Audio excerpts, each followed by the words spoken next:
नमस्कार मंडळी, सर्वांचं या व्हिडिओमध्ये सहर्ष स्वागत. मित्र हो, केंद्र शासनाच्या धर्तीवर दिव्यांगांना जे लाभ देण्यात येतात ते लाभ हे वैश्विक ओळखपत्र जे आहे त्याच्या धर्तीवर दिले जातात. तर असं हे वैश्विक ओळखपत्र आपल्या महाराष्ट्र शासनामार्फत दिव्यांग कल्याण विभागामार्फत बंधनकारक करण्यात आलेलं आहे. तर नेमकं हे प्रकरण काय आहे हे आपण जाणून घेऊयात. तत्पूर्वी आपण या चॅनलवर नवीन असाल तर चॅनलला सबस्क्राईब करा आणि बेल आयकॉनला प्रेस करा, म्हणजे असेच नवनवीन व्हिडिओ आपल्यापर्यंत सहज पोहोचतील. मित्रो, केंद्र शासनाच्या धर्तीवर दिव्यांगत्वासंदर्भातील सर्व लाभ मिळण्यासाठी वैश्विक ओळखपत्र unique disability identity card UDID card बंधनकारक करण्याबाबतचा शासन निर्णय 27 जून 2024 रोजी महाराष्ट्र शासनाच्या दिव्यांग कल्याण विभागामार्फत निर्गमित करण्यात आलेला आहे. या ठिकाणी आपण केंद्र आणि राज्य शासनाकडून राबवण्यात येणाऱ्या दिव्यांगांसाठीच्या विविध योजना, नोकरीमधील आरक्षण, पदोन्नती, सवलती इत्यादीचा लाभ मिळण्यासाठी राज्यातील दिव्यांगांसाठी वैश्विक ओळखपत्र अनिवार्य करण्यासंदर्भात खालीलप्रमाणे सविस्तर सूचना निर्गमित करण्यात येत आहेत.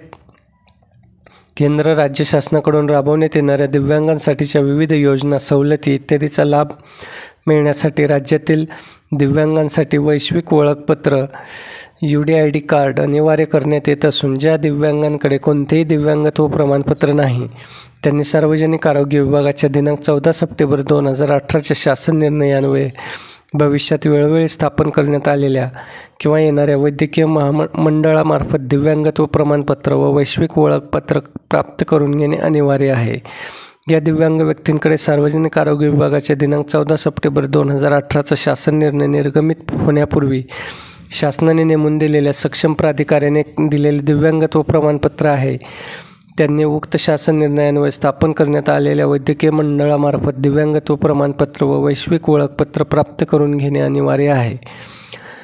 ओळखपत्र प्राप्त करून घेण्यासाठी नोंदणी केल्यानंतर प्रत्यक्षात सदर ओळखपत्र प्राप्त होईपर्यंतच्या कालावधीसाठी संबंधित दिव्यांग व्यक्तींना दिव्यांगत्वाच्या सवलती किंवा योजना यांचा लाभ घेण्यासाठी त्यांच्याकडे असलेले दिव्यांगत्व प्रमाणपत्रासोबत वैश्विक ओळखपत्रासाठीचा नाव नोंदणी क्रमांक सादर करणे अनिवार्य राहील. ज्या दिव्यांग व्यक्तींकडे शासनाने वेळोवेळी नेमून दिलेल्या सक्षम प्राधिकाऱ्यांनी दिलेले दिव्यांगत्व प्रमाणपत्र नसेल तथापि त्यांच्याकडे शासकीय रुग्णालयामधून दिलेले अन्य वैद्यकीय दिव्यांगत्व प्रमाणपत्र असेल व त्या आधारे जर ते दिव्यांगासाठीच्या सवलती, योजना यांचा लाभ घेत असतील तर अशा दिव्यांग व्यक्तींना सदर शासन परिपत्रकाच्या दिनांकापासून 1 वर्षाच्या मुदतीत सार्वजनिक आरोग्य विभागाच्या दिनांक 14 सप्टेंबर 2018च्या शासन निर्णयानुसार भविष्यात वेळोवेळी स्थापन करण्यात आलेल्या येणाऱ्या वैद्यकीय मंडळाकडून दिव्यांगत्व प्रमाणपत्र, वैश्विक ओळखपत्र प्राप्त करून घेणे अनिवार्य राहील.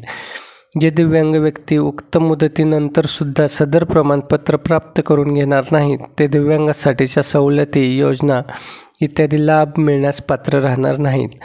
तरी सर्व मंत्रालयीन विभाग, त्यांच्या प्रशासकीय नियंत्रणाखालील सर्व विभाग व कार्यालये, त्याचप्रमाणे सर्व स्थानिक स्वराज्य संस्था यांना सूचित करण्यात येते की त्यांनी उक्त सूचना त्यांच्या नियंत्रणाखालील संबंधित दिव्यांग कर्मचाऱ्यांना द्याव्यात. तसेच त्यांच्याकडून सदर सूचनांचे काटेकोरपणे पालन होत असल्याबाबत खातरजमा करून घ्यावी. तसेच आयुक्त दिव्यांग कल्याण पुणे यांना सूचित करण्यात येते की सदर सूचना राज्यातील सर्व दिव्यांग व्यक्तींच्या निदर्शनास आणण्याच्या दृष्टीने त्यांनी या परिपत्रकास उचित प्रसिद्धी देण्याबाबत कार्यवाही करावी. तर मित्र, अशा प्रकारे दिव्यांग व्यक्तींना आता जर त्या संदर्भातला लाभ घ्यायचा असेल तर त्यांना वैश्विक ओळखपत्र हे बंधनकारक करण्यात आलेले आहे. व्हिडिओ आवडला असेल तर व्हिडिओला लाईक करा आणि आपल्या आपटेस्टांमधील तसेच मित्रमंडळींमध्ये जर कोण दिव्यांग असेल तर त्यांच्यापर्यंत हा व्हिडिओ व्हॉट्सॲपच्या माध्यमातून नक्की पोहोचवा, म्हणजे त्यांनासुद्धा दिव्यांगत्वासंदर्भातील जे काही लाभ घ्यायचे असतील ते घेण्यासाठी वैश्विक ओळखपत्र बंधनकारक करण्यात आल्याबाबतची त्यांना माहिती मिळेल आणि ते सुद्धा वेळेवर त्यांचं वैश्विक ओळखपत्र कार्ड काढून घेतील. मित्रो, चॅनलवर नवीन असाल तर चॅनलला सबस्क्राईब करा आणि बेल आयकॉनला प्रेस करा. धन्यवाद.